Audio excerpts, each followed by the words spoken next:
This webinar is sponsored by NEC Corporation, a $37 billion technology leader with over 100 years of innovation. Their ProgrammableFlow network suite was the first commercially available enterprise-class SDN solution to leverage the OpenFlow protocol.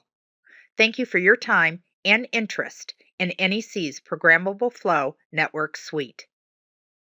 This sponsored webinar is one of many IP Space Data Center webinars. You can register for live sessions, buy the recordings, or get access to all of them with a yearly subscription. For more information, visit ipspace.net/dc. Here, yet again, whatever I'm mentioning are extensions to OpenFlow 1.0 because OpenFlow 1.0 doesn't really have a lot of quality of service built in. And what we can do with Programmable Flow Controller is we can do traffic classification. And then after the traffic is classified, we can do 3-color policing. So the dual token bucket with committed and peak information rate and variable burst sizes. And based on the 3-color policing, we can do 802.11p marking or DSCP marking or packet dropping. And once you have 802.11p marking in place, you can start doing priority queuing in the physical switches, which is done by default because this is how 802.11q says you should do it. And additionally, you can configure different types of queuing or queuing based on different values directly on the physical switches. But what you really should be doing in a well-designed network is you set up generic QoS rules. So you say, I have this priority classes and I want to allocate this much traffic to this particular priority class. And then you configure that on the physical switches. And then you're done and you leave the switches alone. And you do all the rest of the QoS work through the Programmable Flow Controller. And here is an example of traffic policing. So I'm matching web traffic, which is all traffic going to port 80. And then I create a policing profile where I match this. I meter with committed and peak information rate. Green action means I'm within the committed information rate, so I pass. Yellow action means I'm between the two. So I can apply some penalty, and penalty is set DSCP value or set 802.11p value or set a drop precedence. And after I'm above peak information rate, I drop it. And you can apply policing actually on the ingress external interfaces. Now you can configure it on vBridges or on the whole network, but this is a templating operation. So when you configure a policing profile on a vBridge, it's actually applied to every ingress interface connected to that vBridge. And when you configure a policing profile on a VTN, it's actually applied to every external interface of that VTN. You see, it's pretty easy to configure generic traffic policing. You apply it to a VTN as such, and it's automatically applied to every single port of that VTN.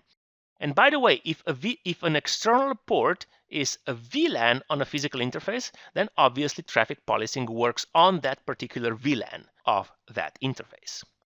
Then there's traffic marking, and I already mentioned that you can do traffic marking based on the policing results, or you can do traffic marking with traffic filters. So we've mentioned the traffic filters before. Apart from the pass action in the traffic filter, there's also the set action where you can set different fields like DSCP marking. If you apply traffic filter on any interface anywhere in the network, remember that all this heavy lifting is done on the ingress switch. So in most cases, if you apply traffic marking anywhere in your virtual network, actually the marking takes place on the ingress switch and works and affects end-to-end queuing. This is something where the Programmable Flow virtual tenant networks are totally different from what we are used to do in the physical networks.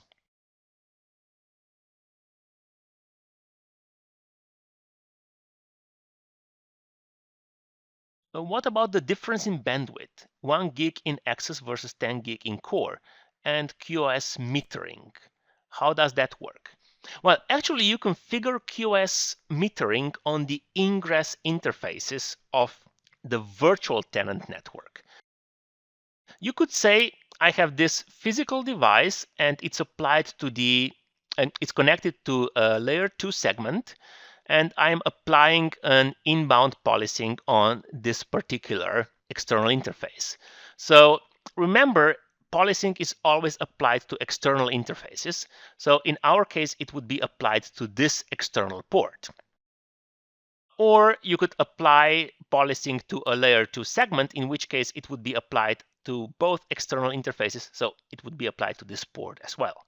Or you could have the automatic VLAN mode, in which case the controller is automatically creating vExternal interfaces as things appear, and in that case, the policing would automatically be applied to external ports to which these particular devices are connected. So you would never ever apply policing to an internal port. It's always on an external port. So the speed difference doesn't matter because you're always metering traffic coming directly from an external source. If you have questions after watching this video, send a tweet to @iOSHint or send me an email using contact form on ibspace.net, where you'll also find information about other data center webinars. For all commercial questions and ProgrammableFlow evaluation requests, please contact NEC.